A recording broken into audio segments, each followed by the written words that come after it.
la vidéo d'aujourd'hui. Donc on va essayer donc de continuer notre travail sur le discours rapporté. D'accord? Très bien. Alors, lorsqu'on arrive, tout simplement lorsqu'on arrive à reconnaître les caractéristiques formelles du discours direct et celles du discours indirect, lorsqu'on arrive également à réussir le passage du discours direct au discours indirect et l'inverse, alors qu'est-ce qu'il nous reste à faire tout simplement? Alors, la réponse, c'est, comme vous pouvez le voir ici dans l'objectif de la leçon, il nous reste à insérer un discours dans le récit. D'accord? Donc, parce que lorsqu'on parle du discours rapporté, ça nous renvoie directement au récit. D'accord? Donc, à cette étape, donc, nous devons être capables d'insérer ou bien d'introduire un discours rapporté dans le récit ou bien dans l'histoire. D'accord? Allez, on commence.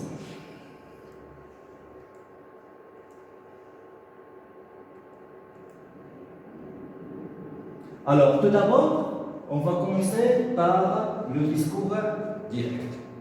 D'accord? Très bien.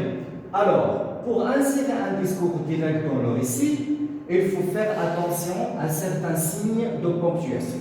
D'accord? Bon, parce qu'on parle du discours direct, donc le plus important, c'est de maîtriser l'emploi de certains signes de ponctuation.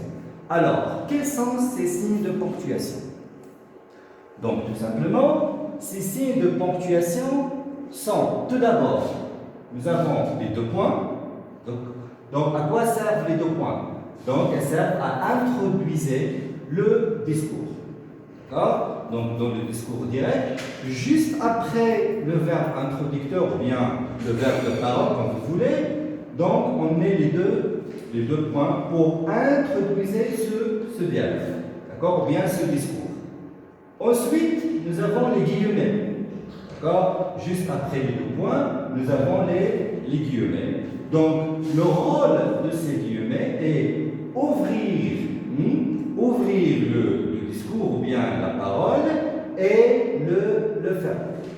D'accord? Très bien. Et finalement, nous avons les tirets. D'accord? Donc, à quoi servent les tirets? Donc, tout d'abord, les tirets indiquent qu'il y a un discours. Dans le récit, lorsqu'on trouve un tiré, donc ça montre qu'il y a un discours. Et également, il marque ou bien il indique le changement de locuteur. D'accord? Qu'est-ce qu'un locuteur? C'est celui qui parle. D'accord? Lorsqu'on veut passer d'une personne à l'autre, dans un dialogue, on doit mettre des tirets. D'accord? Très bien.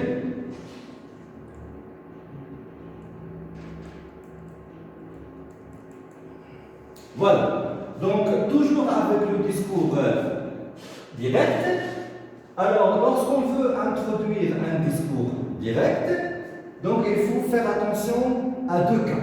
Donc, le premier cas, c'est quoi? Donc, c'est rapporter la parole d'une seule personne. D'accord? Par exemple, dans un récit, lorsque je suis en train de raconter, et je veux introduire la parole, ou bien le discours, d'une seule personne. Alors, qu'est-ce que je dois faire dans ce cas? Donc, tout d'abord, quand on veut faire parler une seule personne, on emploie uniquement les deux points et les lieux. D'accord? Lorsqu'on veut introduire ou bien insérer juste le discours ou bien la parole d'une seule personne, on emploie seulement les deux points et les lieux. D'accord? Pourquoi? Parce qu'on a dit tout à l'heure que les tirets indiquent le changement de locuteur. Mais lorsqu'il y a seulement la parole d'une seule personne, donc il n'y a pas de changement. Donc, on n'aura pas besoin de tirer. Donc, on va se contenter des deux points et les guillemets. Très bien. Un exemple. Le père se retourna rapidement et dit à son fils: fais attention, ce chien errant est dangereux.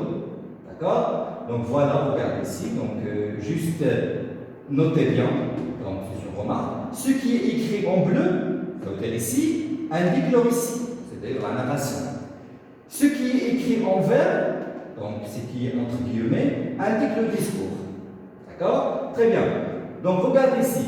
Donc lorsque je commande, donc j'ai la narration, tout simplement, le père se retourna rapidement, il dit à son fils. Donc dit à son fils, donc c'est le verbe introducteur. Normalement on doit encadrer le verbe dire, donc verbe introducteur. D'accord? Donc lorsque je veux introduire la parole d'une personne, d'accord, je dois tout d'abord mettre le verbe introducteur, ici dire, au début. Donc, lorsque le verbe introducteur est au début, donc il est suivi de 2 points. D'accord? Fais attention, ce chien errant est dangereux. Donc, nous avons les 2 points et nous avons les guillemets. D'accord? Ou bien, je peux commencer par le discours, ici. Fais attention, ce chien errant est dangereux. D'accord? Dit le père à son fils. D'accord? Donc ici, nous avons le verbe introducteur. C'est le verbe dire. Fais attention, ce chien errant est dangereux. Dit le père à son fils. Alors, lorsque le verbe introducteur est à la fin, comme nous avons ici dans cet exemple, donc on fait l'inversion de sujet. Hein? On fait l'inversion de sujet. Dit le père à son fils.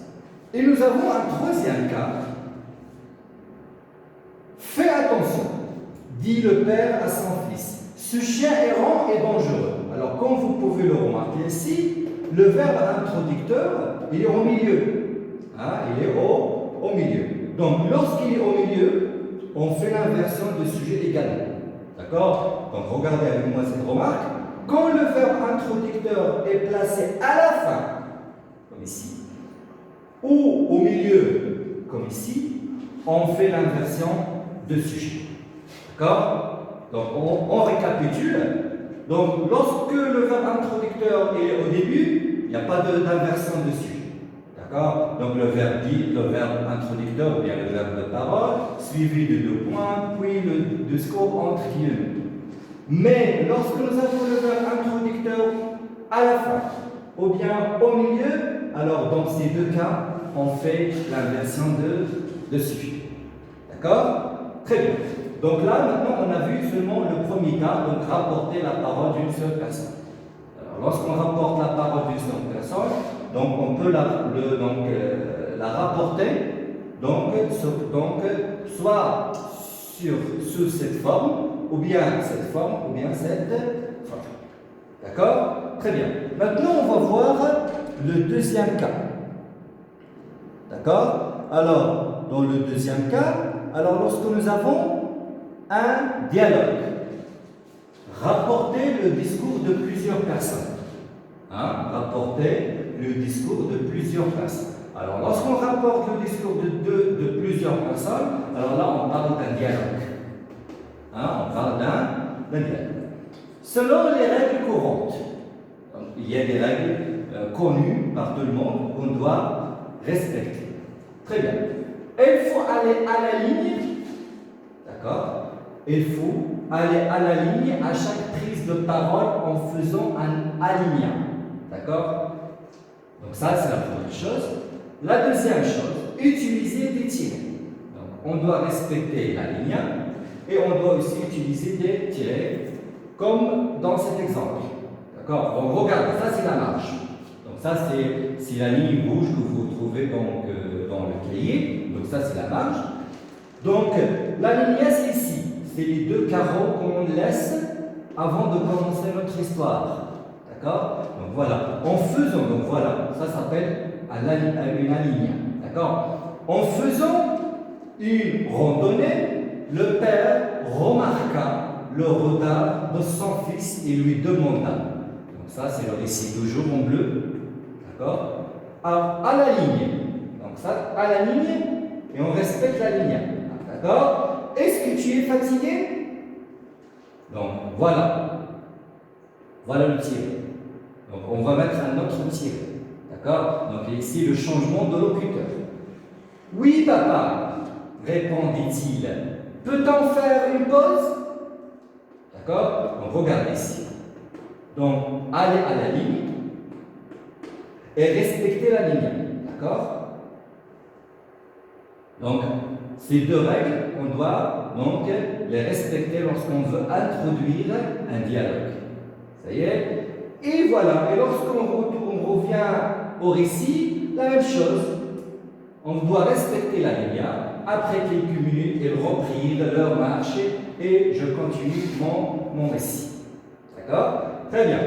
Donc, toujours, donc, ce qui est en bleu indique le récit et ce qui est en vert indique le dialogue, bien le récit ou bien le discours rapporté. Donc, respectez la ligne. Ça, lorsqu'il y a un dialogue. Lorsque je rapporte un dialogue. Et à chaque reprise de parole, je mets un titre. D'accord? Très très bien. Donc maintenant, ça ce sont les deux cas lorsqu'on veut rapporter un discours direct. Maintenant, on va passer au discours indirect.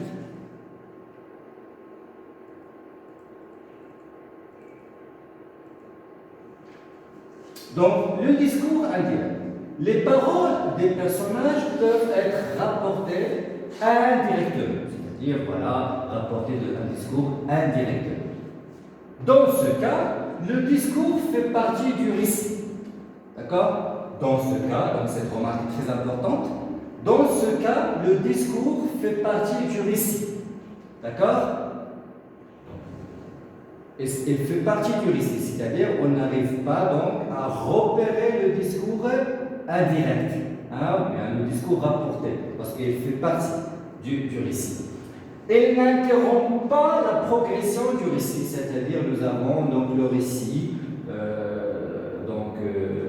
unique, d'accord? Donc il n'interrompt pas la progression du récit. Exemple, il affirme que tout va bien. Il affirme que tout va bien. Donc, affirme, bien sûr, c'est le verbe de parole, bien le verbe introducteur. Que, donc, comme nous avons vu dans les autres sciences, on a dit que c'est une conjonction de subordination qui remplace, bien sûr, les signes de ponctuation du discours direct, à savoir les deux points et les virgules. D'accord? Il affirme que tout va bien. Donc ça, c'est une conjonction de subordination. Donc il relie le verbe introducteur au discours rapporté. Donc la phrase soulignée ici, ça s'appelle une subordonnée. Une subordonnée. Donc ici, dans ce cas, c'est une subordonnée complétive. On peut trouver une infinitive. D'accord? Complément d'objet direct. Toujours. La subordonnée dans un discours indirect est un complément d'objet direct. Une subordonnée, un complément d'objet direct. Toujours. Ça y est? Très bien. Alors, c'est comme ça qu'on rapporte le discours indirect dans un récit.